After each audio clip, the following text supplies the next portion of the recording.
Joining me in studio, Mr. SJHL, not as much as Benny Walchuk, but close. Clarky Munroe comes in. Nice lid. Yeah, I had to wear the hat, and then I see that all you guys are wearing the hat too, so it worked out great. It's a SJHL SportsCage hat kind of day. Heck, we'll give one away. 936-6262. You got to call though, and you have to pick it up because we can't ship these. We don't have the box. We don't have the budget for the boxes to ship hats. Yeah. 936-62, not in this economy. No. 936-6262. If you haven't won anything in the last 30 days, also, Colson will take a winner for a hat. SJHL, tonight, you're going to... I'm going to be in Weyburn tonight. Weyburn-Nipawin Game 3. All the Game 3s are tonight, but Weyburn's close by, so it's easy to get to. Nice concession. They run a nice concession. One of the best. One of the best, I'll say it. It is. I'll put my neck on the line for that one because it's competitive. That market's competitive, but they have one of the best. And then you should go to Estevan tomorrow? Estevan tomorrow for Flin Flon Estevan, Game 4. Okay, I want to ask you, because I haven't had a chance to tune in, but I've been reading up on it. Give me what's going on, because I was very intrigued about Melfort Battlefords, because Melfort, Trevor Blevs, I just had them kind of rolling, going in, and probably the team you didn't want to play. No, not at all. But Battlefords now leads the series 2-0. How's that one gone? Yeah, it's gone extremely well, and we were talking about it yesterday on our SJHL broadcasting that we do, and Melfort is a team that I think everybody, well, I say this and then I double take myself, but everybody kind of counted them out around the trade deadline. They were 10 points out of a playoff spot, 10th place.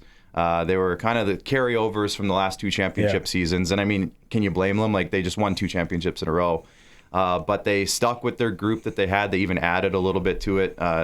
People might recognize the name Noel Anglot. His brother Drew was a Pat for a while. They added him at the deadline, and a couple other pieces, and from there they just went on a winning streak. I don't think they lost more than 2 or 3 games the rest of the year. They pushed themselves into 6th place, and it was, like you said, one of those teams that I don't think anybody wanted to actually play them in round 1. And they're a low event team. They didn't score a ton of goals this year. They won games by suffocating teams and keeping pucks out of their own net. Kaysen Kabelka was a Rookie of the Year candidate in net for them, goaltender. So anyways, very impressive team, and these games were probably going pretty well for them. They outshot Battlefords both nights. Oh, really? Which is rare. They're not a team that gets 40 shots a night, but they did both nights, 85 shots in 2 games. Caden Serpa, the Battlefords goaltender, was the performer of the night in our second game there. He made 41 saves. 40 saves both nights, though, for him. And Battlefords is a team that the coach of the year for them, Connor Logan, he won the coach of the year. Rookie coach, won a championship in this league as a 20-year-old back in 2016, I think. This is his first year head coach? This is his first year. Wow. He's very impressive. Very, very impressive guy. I've talked to him a few times. He knows what he's doing. He's very prepared, and a lot of coaches around the league too, very complimentary of him as well. So very good team, but they had their money was worth, in the first couple of games from Melfort. So we're shifting back to Melfort, starting tonight. Yeah. Northern Lights Palace. Bring your trunks. Melfort could easily win both of these games there then. Yeah. Oh yeah, absolutely. This is a team in Melfort, like I said, very good at home, and obviously the crowd's going to be great there. 2-time defending champions, so the crowd's going to come out well, and they like to control the game. They like to slow it down. They like to play that kind of game. Battlefords is the exact opposite. They're very run and gun, very offensive team. A lot of puck movers on the blue line. So it's kind of a perfect match in terms of how these teams like to play. Battleford's got the upper hand in the first couple, but Melfort very much could come back, and this could be a tied series after tomorrow night. Flin Flon's leading Estevan 2-0, but Saturday night it goes into double overtime. You stayed up and watched this one. Absolute gut punch for Koch and the boys, because you're going all the way to the Canadian Shield, way up there, and you got a chance to beat the number 1 team, double OT. Unfortunately, it doesn't work. Now you got to bring everything all the way back to Estevan. What's that series like so far? Well, it's one of those things where Flin Flon, you would think be heavily favored coming in as the number 1 team. Estevan, though, was a team that was, Drew had that team, Drew Kosher, head coach, general manager, had that team in the top 3 for like a good chunk of the year. So they're not your typical 8 seed. They're a team that can definitely overperform out by an 8 seed standard. So game 1 though, Flin Flon punched them in the mouth. It was 5-0. They had control pretty much the whole game. And for anybody who knows the Whitney Forum, if you've been there, if you haven't, it's a bucket list rink to get to. If you I keep telling the commish I want to go, but he's like, nope, you're not. He's not going to pay for your mileage, huh? hey, Kyle, pay for the mileage.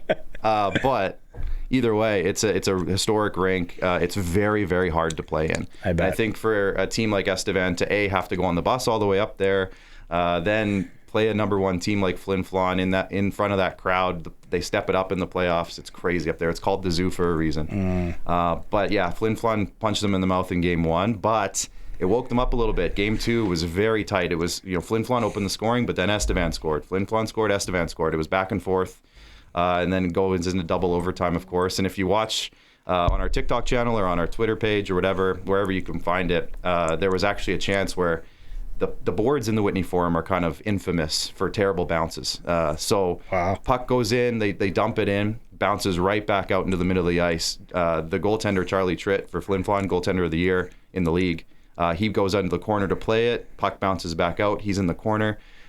He dives from the face-off dot basically to stop it. That would have won the game for Estevan right there. So they were literally inches away from winning that game. And they're very good at home. So switching this series back to Affinity Place in Estevan could be what the doctor ordered. And like I said, they're not a typical 8 seed. So for them to get back home and maybe take advantage of a Flin Flon team who now has to travel 8 hours or 9 hours on a bus, they could definitely do it. I could see it happening. 10 out of 10 little bar perch there in Estevan. Well. If you get a little one of those little seats or one of those little, you got to get there early though. Lean over. They spots. go quick. Oh yeah. but then you just try and mooch your way into one of the private boxes. That's a fantastic facility. I worked there for a couple of years, so very familiar with how nice that rink is. Yeah. I love it that Melville Yorkton. It's 1-1 as things shift to another nice barn in Melville tonight. Yeah. Well, shout out to Benny Walchuk. Of course, you mentioned him earlier, but Benny has been doing a great job on that game, or on that call, on that series, also on the SJHL report all year long. So shout out to Benny. He would hurt me if I didn't say something nice to him. So absolutely shout out to Benny. But 2 years in a row now that Highway 10 rivalry gets first round. It's crazy on a normal night on a Tuesday in November between these two teams, but give them a first round matchup and it's been fantastic. And of course, like I said, our league this year has just been so crazy. The number 7 seed, coming in, you wouldn't give them a whole lot of hope necessarily most years.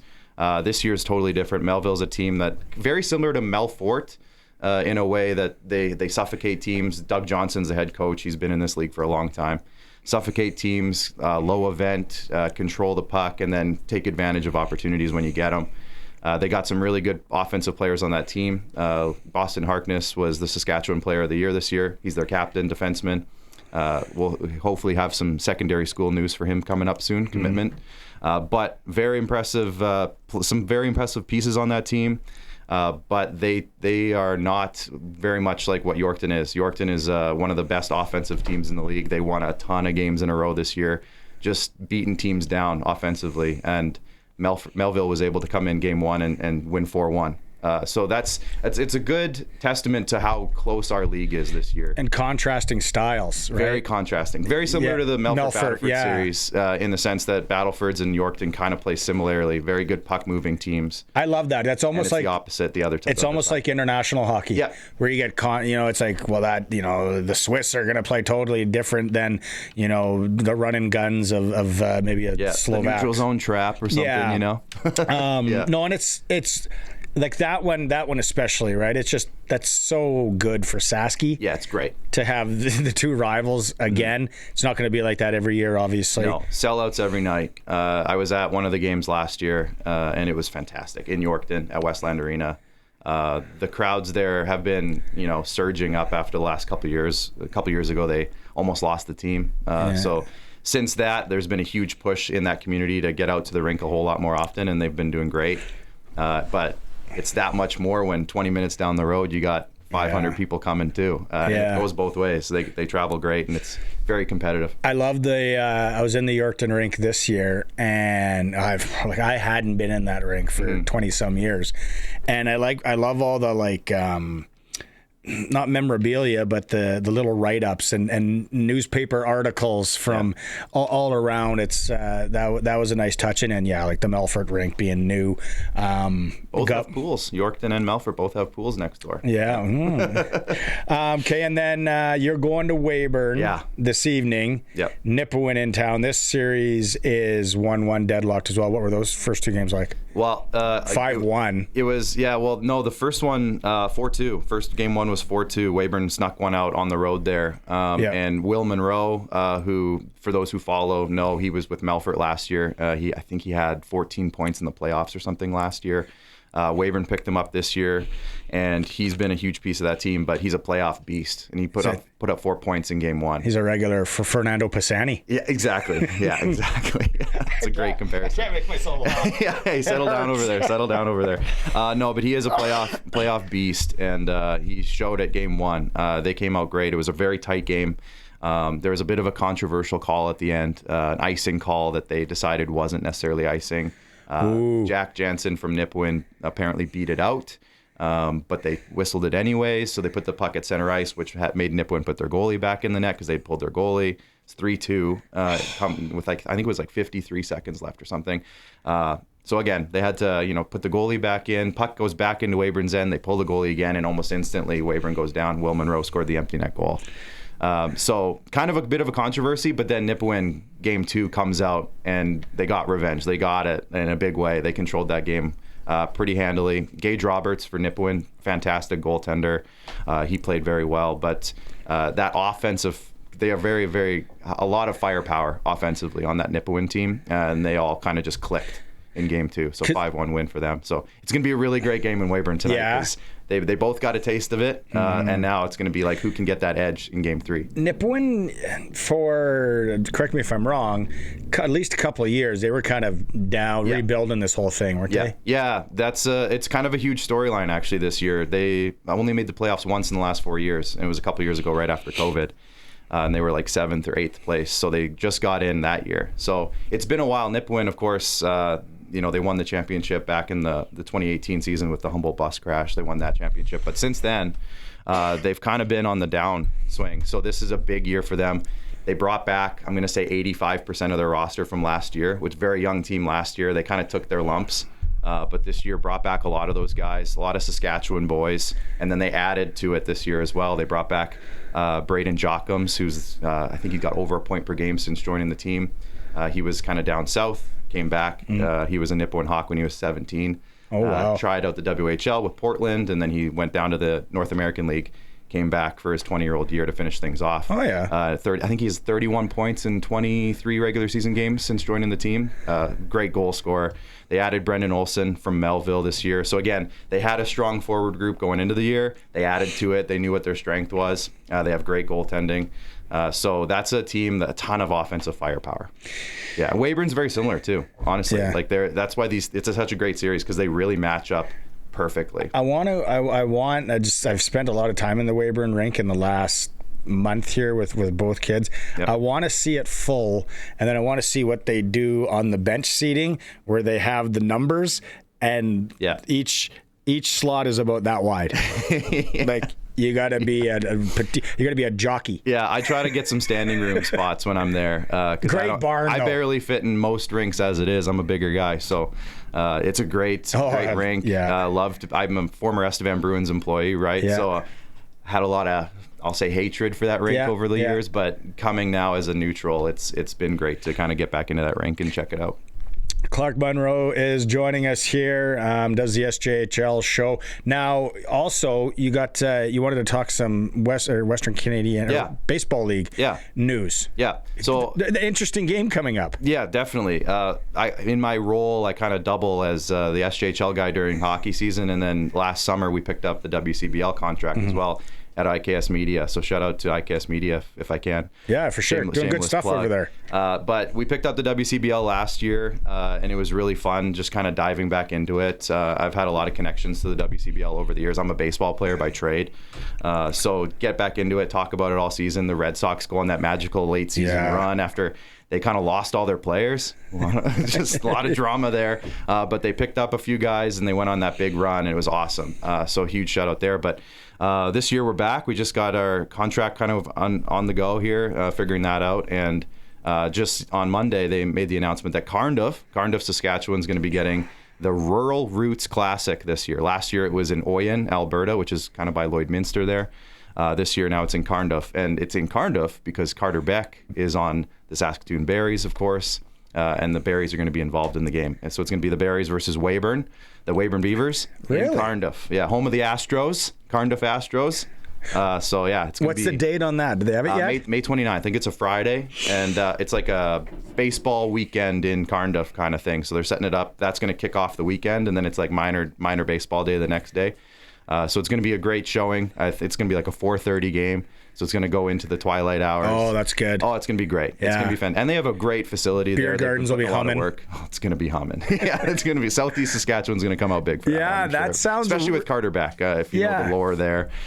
Div 1 baseball player from Cardiff. And, you know, it's funny. The Weyburn Beavers in the announcement kind of said, like, you know, if any baseball players coming up in Cardiff want to play, they're going to be Beavers coming up. Because, of course, Carter Beck is with Saskatoon, so there's a bit of drama there too, but it's great to see that he's back and he's a big part of the league, and it's going to be an exciting game in Cardiff. Jeez, and the Saskatoon Berries have the WCBL All-Star game this year too. Yeah. So the Berries are going to be involved in 2 pretty big events. I guess the Berries not directly, but they're hosting it. Yeah. So it's going to be a great time. Just like that, man. We killed like 20 minutes chatting. This could go on for a while. Thanks for coming in. For sure. And doing this. And then you're heading to Weyburn. Yeah. Me and Jamie Neugebauer hitting the road in about 45 minutes to an hour here. So keep watch out on the speedometer. Yeah. You know that highway well, though. Yeah, the one that goes through. Yeah, I've been caught on there actually before, so you got to be careful over there. It's sneaky. It's sneaky. Clark Munroe with the SJHL, IKS Media, little Western Canada Baseball League as well.